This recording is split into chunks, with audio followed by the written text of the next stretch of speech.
Magandang araw po mga kapraps. Dito ako ngayon sa bayan ng Pila, Laguna. Itong i-offer ko sa inyo ngayon, isang property na may poultry mga kapraps. Bali may dalawang building po ito ng poultry. At may bakod na po ito sa palibot. Yan, ito yung building mga kapraps. So, isa, tapos nasa likod po yung pangalawa.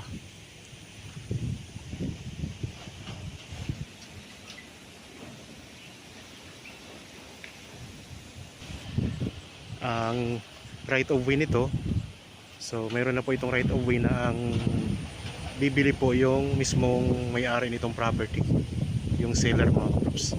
Tapos meron itong bahay dito sa may gate lang po.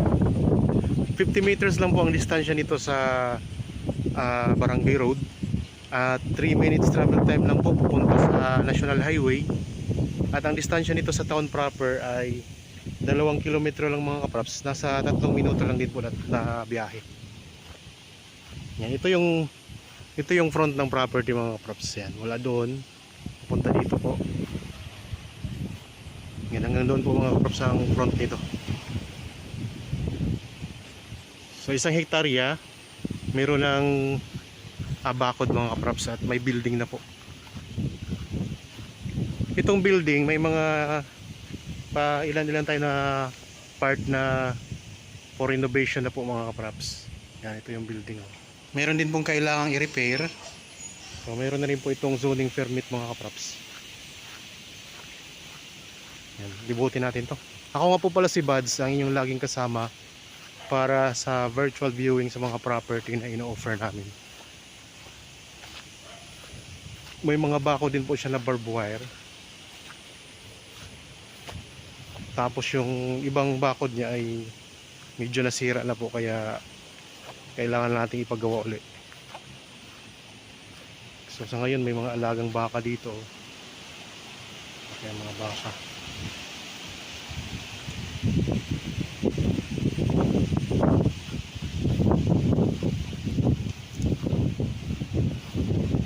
Malaki. Ito yung pangalawang building mga kaprops ng poultry.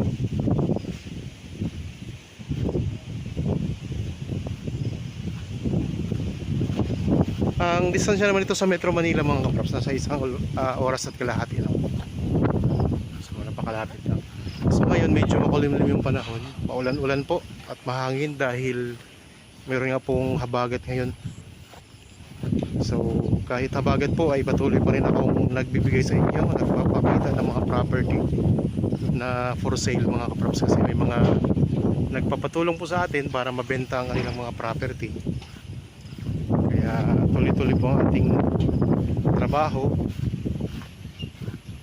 para maipakita ko sa inyo na property mga kaprops. Yan, ito yung building, tapos ito yung kabilang building naman. Nasa gitna ako ng dalawang building mga kaprops. Yan yung kabilang. Hindi ako makapagbalipad ngayon ng drone dahil mahangin po. Baka malaglag lang ang drone natin. So, kiyatin natin tong isang building dito.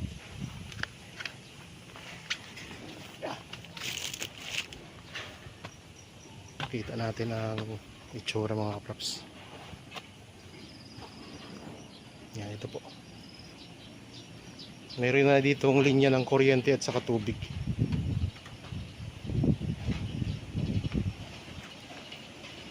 Kawayan ang sahig niya mga kaprops. Tapos kahoy po yung mga istruktura nitong building ng poultry. Tapos may mga ano din naman po, mga semento na poste.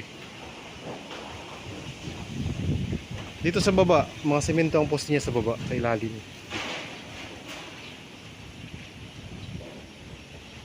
Ang ibang detalye po nito mababasa niyo po sa description box at sa title nitong video. Yan, nandito ako ngayon sa isang building ha. Kung kayo po yung naghahanap ng property na gagawin yung poultry, ito may building na mga kaprops. Konting ayos na lang po, konting renovation lang po. So ayos na ito, pwede niya itong lagyan na uli ng mga manok.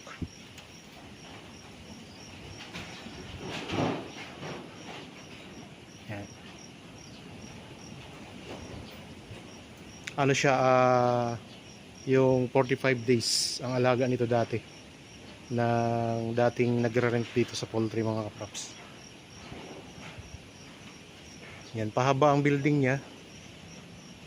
So meron tayong lagayan ng mga sisiw, tapos lagayan ng mga medyo malaki na. Yan po, nakahiwa-hiwalay na po siya, may mga partition na po siya para kung sakaling medyo malaki na pwedeng ihiwa-hiwalay po.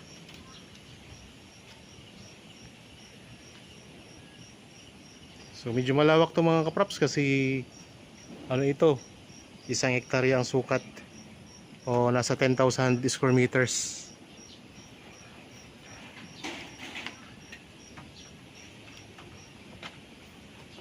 Okay, baba na tayo. Tapos yung ano niya, yung ano niya po mga kaprops, yung lupa ay may mga tanim na rin na Carabao grass yan.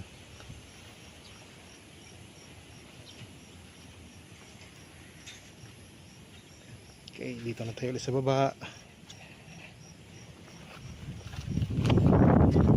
Dito naman tayo dun sa may gilid.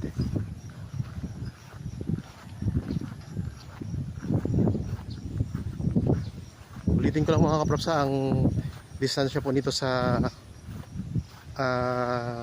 Barangay Road, sementadong Barangay Road ay nasa 50 meters lang po. At ang right of way po nito, so si seller na po ang bahala. So, pero may dinadaanan po ito sa ngayon pansamantala na pasok naman po ang sasakyan. Kaya kung sakaling may mga truck po, kargahan ng mga manok, pwede rin po ipasok dito sa loob nitong poultry mga kaprops.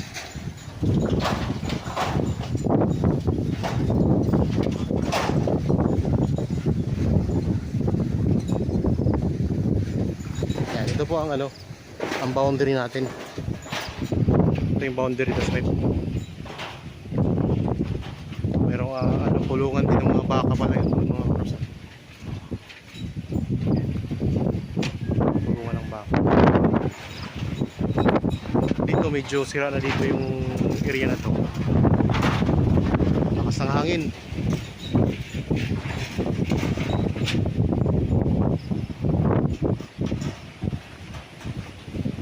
Okay, balik tayo dito sa unahan.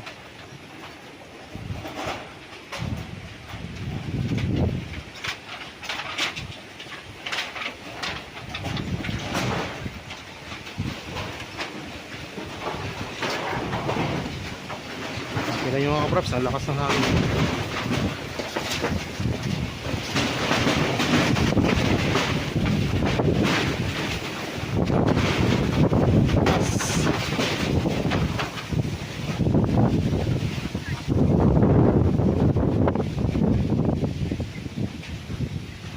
Ito yung may bahay tayo dito. Tapos ang right of way nito mga kaprops magiging dito na sa gilid. Pansamantala dito muna ang daan ng mga sasakyan papasok dito.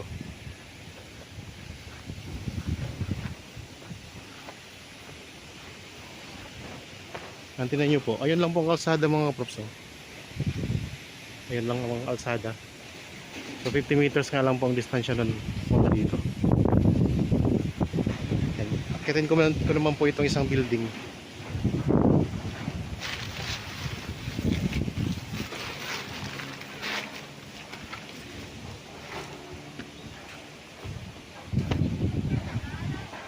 Okay. Dito na po yung pangalawang building mga kaprops. Actually ito yung unang building na nasa pagpasok natin sa property. Galing na tayo doon kanina sa kabila.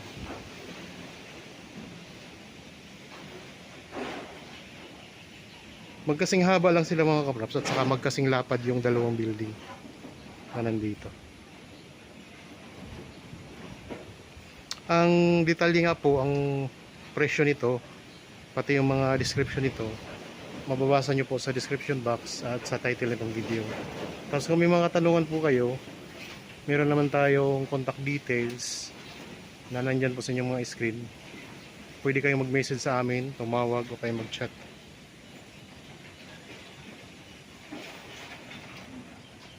Puro kawayan po ang sahig niya mga kaprops. Yan, daming manok nitong magkakasya.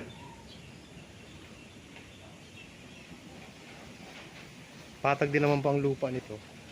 So ulitin ko lang po, ang poste ng poultry ay puro po yan semento mga kaprops. Tapos dito, mga kahoy na po ang nasa itaas. So ganoon din dito, meron din siyang mga separation para sa mga sisiw, para sa mga malalaki ng manok, yung pwede nang i-harvest. Meron din po siyang separation mga kaprops.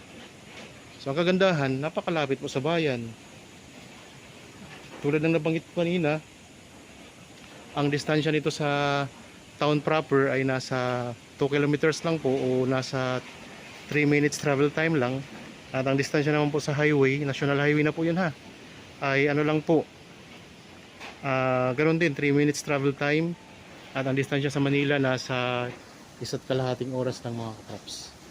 Ay poultry ka na o pang business. Itatabi natin mga farmland. Dito sa harapan, ito yung harapan mga kaprops ng poultry.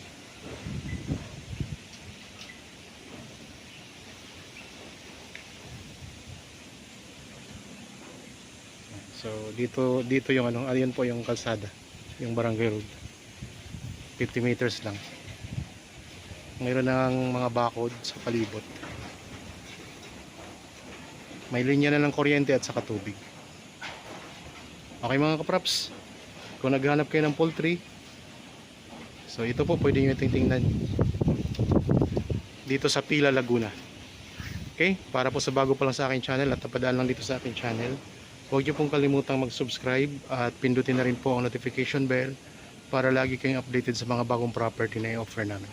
Maraming salamat po, lagi tayong mag-iingat at God bless po sa ating lahat mga kaprops.